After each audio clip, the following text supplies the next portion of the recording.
Hello friends, कैसे हो? आपका आपके चैनल होम केमिस्ट्री क्लासेस पर स्वागत है। बात करने वाले हैं आखिर ट्रिक के द्वारा हाइब्रिडाइजेशन कैसे ज्ञात करें। तो चलिए यहाँ पर इस ट्रिक को समझे। इस तरह से इस पर ट्रिक है हाइब्रिडाइजेशन का 1/2 जो कि v plus M minus C plus A है। यहाँ पर बातें करें इस v की, तो जो v है वहां पर यह शो करेगा कि किसी भी मॉलिक्यूल्स में जो सेंट्रल एटम है उस एटम की वैलेंसी इलेक्ट्रॉन को शो करने वाला है। एग्जांपल की अगर बातें कर ली इस तरह से NH3 में, तो इस NH3 में क्या है? सेंट्रल एटम नाइट्रोजन है और नाइट्रोजन की वैलेंसी इलेक्ट्रॉन क्या होता है? 2 और इस तरह से 5 होता है। तो यहां पर इसकी वैलेंसी इलेक्ट्रॉन क्या है? 5 है।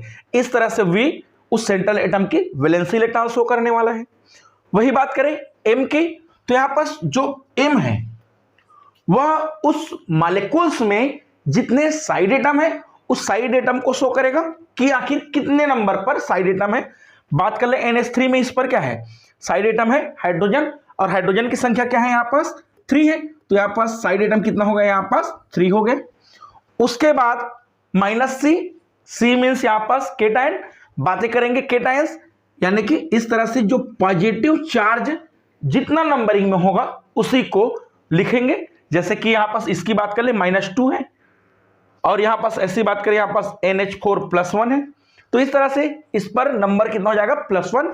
और वही अगर माइनस की बातें करें तो माइनस जो कि A को डिनोट करते हैं, जो कि number of anion charge show करते हैं कि इस तरह से अगर कंपाउंड है इसमें माइनस आयंस कितने हैं।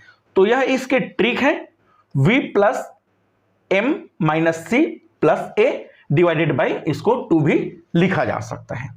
अगर इसको मैथमेटिक्स करने के बाद उन पर नंबरिंग मिलेगा, अगर इस तरह से नंबर मिल जाए, अगर 2, इसका मतलब उसकी हाइब्रिडाइजेशन क्या हो जाएगा?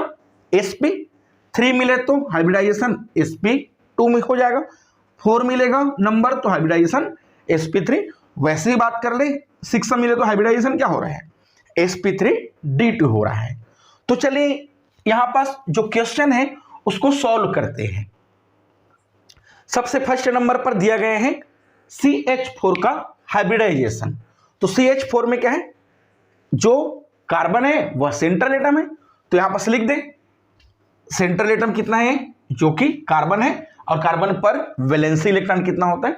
4। तो इस तरह से यहां पास 4 लिख दे, प्लस जो साइड एटम है इस तरह से M side atom plus side atom कितना है? यहां पास 4 है, तो +4 लिख देंगे। अब देखिए इस पर कुछ माइनस या प्लस चार्ज है क्या? नहीं है माइनस या प्लस चार्ज, तो यहां पर C और M की नंबर लिखने की जरूरत नहीं है। तो इस तरह से बटा इनको किससे कर देंगे? 2 से। तो कितना हो जाएगा? 8/2 इज इक्वल टू कितना हो गया? 4। और बताए हैं 4 का हाइब्रिडाइजेशन क्या होगा? sp3। इस तरह से sp3 हाइब्रिडाइजेशन हो जाएगा। वही बात कर ले NH3 की, तो NH3 में नाइट्रोजन जो कि सेंट्रल एटम है और नाइट्रोजन पर जो वैलेंसी इलेक्ट्रॉन है वह होता है 5, प्लस साइड एटम कितना है इस अमोनिया में? जो कि 3 है, बटा किससे? 2 से। तो इस तरह से 8/2 इज इक्वल टू क्या आया यहाँ पास? 4। और 4 का हाइब्रिडाइजेशन क्या होगा भाई? sp3। वही बात कर ले सल्फर हेक्साफ्लोराइड SF6 की बातें करें। SF6 में क्या है? सेंट्रल एटम है सल्फर और सल्फर पर जो वैलेंसी इलेक्ट्रॉन है वह होता है 6 और साइड एटम है फ्लोरीन और फ्लोरीन की संख्या कितना है? यहाँ पास 6 है, डिवाइडेड बाई कितना? 2 हो जाएगा। तो यहाँ पास हो गया 6 और 6 12 और 12/2। तो यहाँ पास आंसर आ गया 6। और 6 का हाइब्रिडाइजेशन जस्ट अभी बताए sp3d2 हाइब्रिडाइजेशन। ये लो sp3 और इस तरह से d2 हाइब्रिडाइजेशन हो गया। चलिए यहां पास बात करते हैं SO4-2 आयंस है। यहां पास प्लस या माइनस यानी कि C और A यूज होने वाला है। कैसे? इस तरह से देखिए इनको। सल्फर जो कि सेंट्रल एटम है और सल्फर पर जो वैलेंसी इलेक्ट्रॉन है वह होता है 6 होता है। साइड एटम इस पर ऑक्सीजन है और ऑक्सीजन की संख्या है 4 है। उसके बाद देखें माइनस चार्ज है और माइनस चार्ज यानी कि एनायंस, और माइनस चार्ज को किससे लिखना है? एनायन को प्लस चार्ज से। तो यहां पास क्या हो जाएगा? प्लस जो कि 2 है तो 2 हो जाएगा। देखिए माइनस चार्ज है उसको प्लस करके जोड़ेंगे और जो प्लस चार्ज है उसको माइनस करके घटाएंगे यहाँ पास। तो इस तरह से इसको 2 से डिवाइड कर दें तो कितना हो गया यहाँ पास, जो कि 12/2, यहाँ पास आंसर आ गया 6, और 6 का हाइब्रिडाइजेशन sp3 और इस तरह से d2 हाइब्रिडाइजेशन इनका निकला। वैसे ही बात कर लें जो ClF5 है उस पर देखें तो क्लोरीन पर जो वैलेंसी इलेक्ट्रॉन है वह होता है 7 प्लस साइड एटम है यहाँ पास 5 डिवाइडेड बाय किससे, 2 से।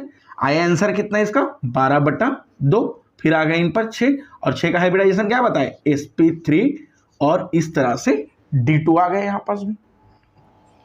वैसे ही बात कर देते हैं NH4 प्लस आयन की। अब NH4 में यही बताएं कि सेंट्रल एटम है यहाँ पास नाइट्रोजन और नाइट्रोजन पर वैलेंसी होता है 5, साइड एटम है यहाँ पास 4 हाइड्रोजन है।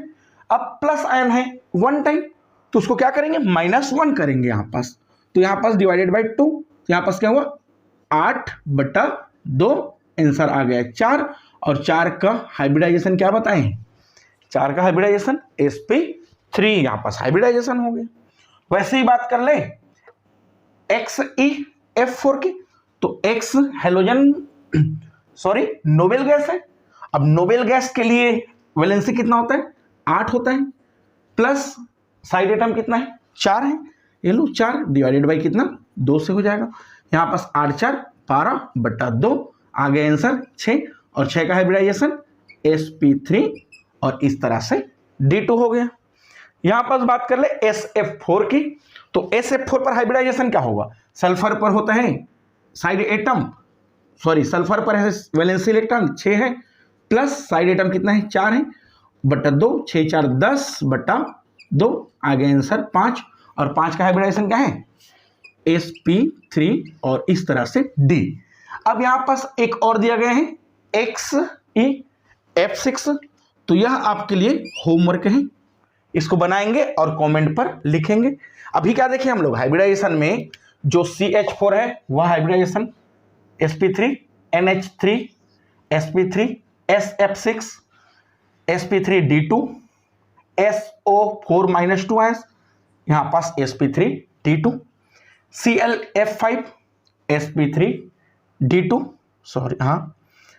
NH4 प्लस आयन यहाँ पास हुआ इनका sp3 XeF4 इसकी हाइब्रिडाइजेशन हुआ यहाँ पास sp3 d2 SF4 इसकी हाइब्रिडाइजेशन हुआ यहाँ पास sp3 d और इस तरह से इन पर जो कि कमेंट पर सॉल्व करके आंसर बताएंगे इस पर, तो इसे स्क्रीनशॉट लेंगे।